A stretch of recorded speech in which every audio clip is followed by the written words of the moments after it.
Saudara-saudari yang terkasih, kita jumpa lagi dalam Pelita Hati hari ini, Senin 30 Januari 2023, hari biasa dalam Pekan Biasa yang keempat. Bersama saya Romo Thomas Suratno, SC dari Paroki Cilandak, Jakarta Selatan, mendengar dan merenungkan Sabda Tuhan, yakni firman Tuhan yang tersurat dalam Injil Markus, bab atau pasal 5, ayat 1 sampai dengan ayat 20.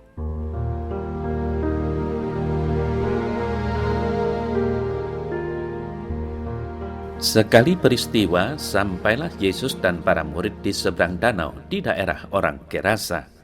Baru saja Yesus turun dari perahu, datanglah seorang yang kerasukan roh jahat dari pekuburan menemui dia.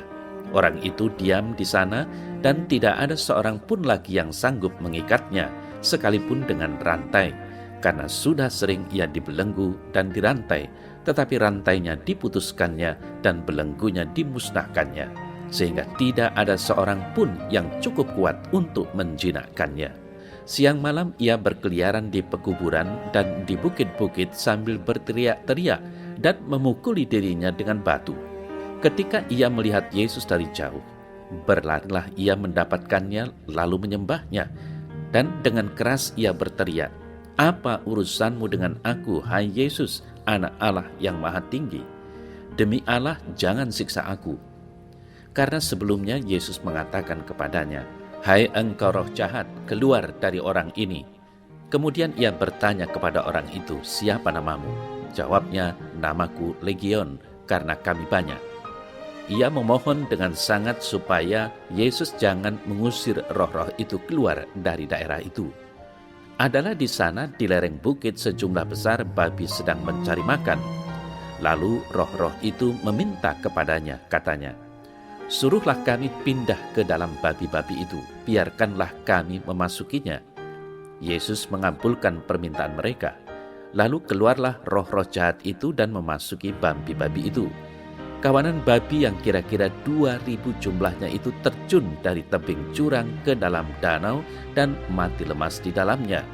Maka larilah penjaga-penjaga babi itu dan menceritakan hal itu di kota dan di kampung-kampung sekitarnya. Lalu keluarlah orang-orang untuk melihat apa yang terjadi.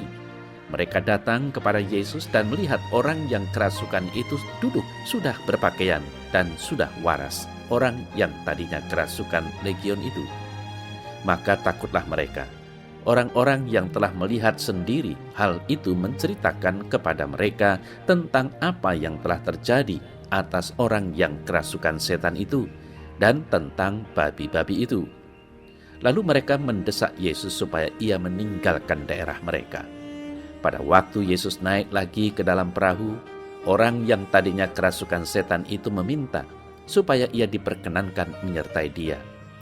Yesus tidak memperkenankannya, tetapi ia berkata kepada orang itu, "Pulanglah ke rumahmu kepada orang-orang sekampungmu, dan beritahukanlah kepada mereka segala sesuatu yang telah diperbuat oleh Tuhan atasmu, dan bagaimana ia telah mengasihani engkau." Orang itu pun pergilah dan mulai memberitakan di daerah Dekapolis segala apa yang telah diperbuat Yesus atas dirinya, dan mereka semua menjadi heran.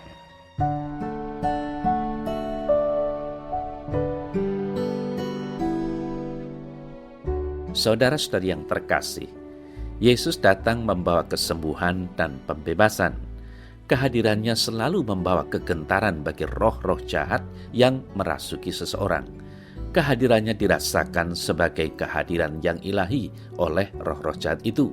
Mereka tahu persis siapa Yesus dan untuk apa ia datang. Maka bagi kejahatan, Yesus adalah ancaman besar, namun mereka tidak kuasa untuk melawannya. Saudara-saudari yang terkasih, roh-roh jahat dalam diri orang Gerasa tunduk pada Yesus dengan menyebutkan nama mereka sebagai legion. Selama ini mereka berkuasa atas orang Gerasa itu. Kehadiran Yesus menjadi ancaman kehancuran bagi legion. Kesadaran itu menjadi konkret nyata.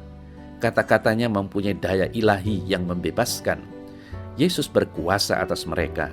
Iman dan kasih Tuhan yang hadir dalam diri kita juga mempunyai daya kuasa yang mampu mengusir kejahatan dalam diri kita.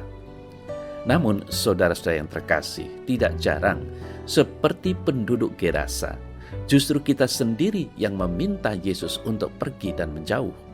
Apakah ini tandanya bahwa mereka semua telah dikuasai yang jahat? Bisa jadi demikian, karena itu mereka takut dengan yang ilahi.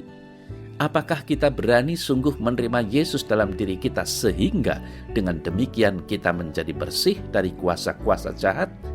Tidak jarang kita justru nyaman dengan kejahatan-kejahatan yang ada dalam diri kita. Saudara-saudara yang terkasih, karena Roh Kudus yang bersemayam dalam tubuh kita, maka tubuh kita menjadi bait Allah Roh Kudus. Sadarilah bahwa tubuh kita dikuduskan dan disucikan untuk menjadi tempat tinggalnya berkat Allah, damai dan cinta kasih, kebenaran dan kelemah lembutan. Roh-roh jahat itu sudah selayaknya tidak tinggal dalam diri kita.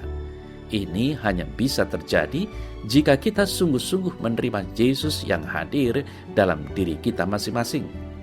Setiap minggu, bahkan setiap hari, kita dimungkinkan untuk menyambut tubuh Kristus dalam Ekaristi.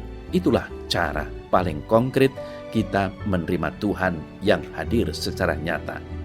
Semoga dengan demikian, kehadiran kita juga menjadi tanda kehadiran yang ilahi bagi yang lain.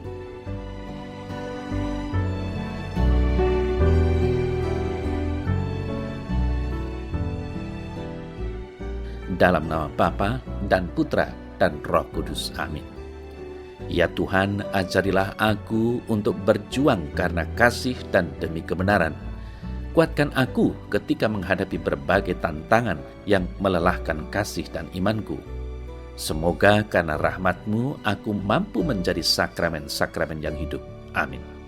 Semoga Allah yang Maha Kuasa memberkati saudara dalam nama Bapa dan Putra dan Roh Kudus. Amin.